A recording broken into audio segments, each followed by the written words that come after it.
Well, there's something that I said I would do, and there was another thing that I usually do. One first was to go through colors, and the second one is get some close-ups and scan the painting. I did neither of those things, so we'll do them now. Alright, we'll talk about the background sky colors first. That's just a combination of raw umber, yellow ochre, a hint of alizarin crimson, and just a touch of cobalt blue. And then as we move down here, we're getting rid of the raw umber and the cobalt blue slowly. And we're going to yellow ochre and a bit of, there's still a bit of raw umber in it here. Yellow ochre, raw umber, and alizarin crimson. And then right in here, we're just pretty much yellow ochre and white. The clouds are all simply cobalt blue, raw umber, and white. Now, I think I touched on colors on most of it while I was painting it, but I don't think I talked too much about this. You saw during the initial wash-in this was fairly blue. That, I think, I was just using cobalt blue and a bit of burnt sienna maybe, and white. It was a little too bluish green for me. I wanted it to be warmer, the painting as a whole. I wanted it to be warmer, so I thought I'd take a chance. I introduced quinacridone magenta over top of it, and that helped, but it became too strong. It's very high chroma color, quinacridone magenta. So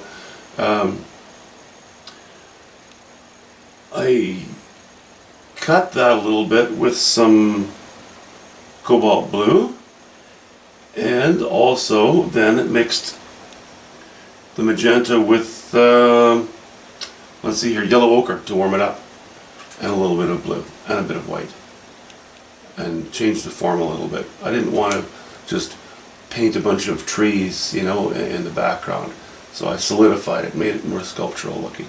I think that works okay. And we came then to here.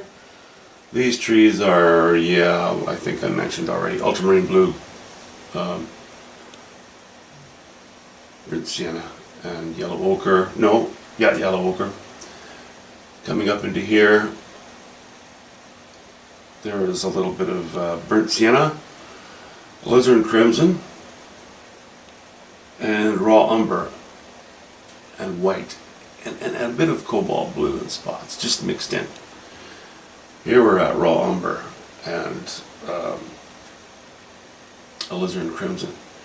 And then we're getting into some areas here where I've gone, just a few spots that are almost all burnt sienna and a bit of white. Let's see, that's raw umber. Hints of yellow ochre here and there. Again, there's, it's a small area, but there's such a variety of not colors, but mixtures of colors, and gentle movings around, shuffling around of values and what have you. It's a bit difficult to tell. Here in the water, we're just ultramarine blue and burnt sienna, a bit of yellow ochre and white, and on the highlights we're pretty much just ultramarine blue. Again, just a tiny sliver, almost unnoticeable, yellow ochre and white. And in fact, because the rest of the paint was pretty wet, I just used yellow ochre and white in some of the highlights. Foreground here, we went with raw umber, burnt sienna, and white. And I wasn't too thrilled with my initial application of those colors, so I decided to go over the entire area, well, more or less, with just raw umber and white. Give it the appearance of a variety of texture a little bit. I think that worked out. Okay, so that's it. I'm just gonna grab the whole tripod, and we'll move it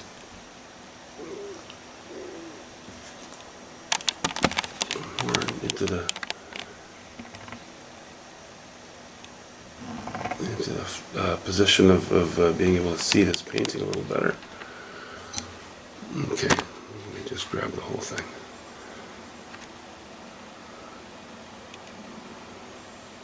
You can see this canvas again, it was quite toothy.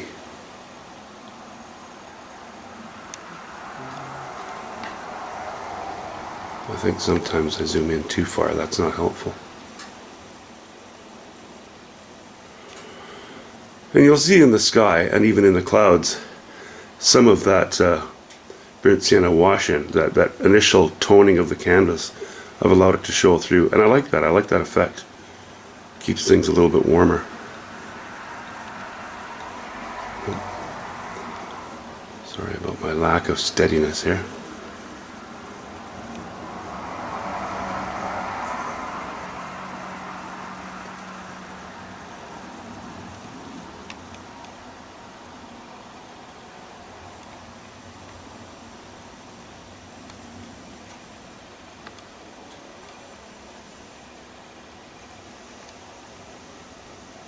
Okay. Time for me to put another canvas on the easel and decide what to paint. We will probably talk to you pretty soon because that's kind of the next order of business, is getting on to the next one. Okay, talk to you then.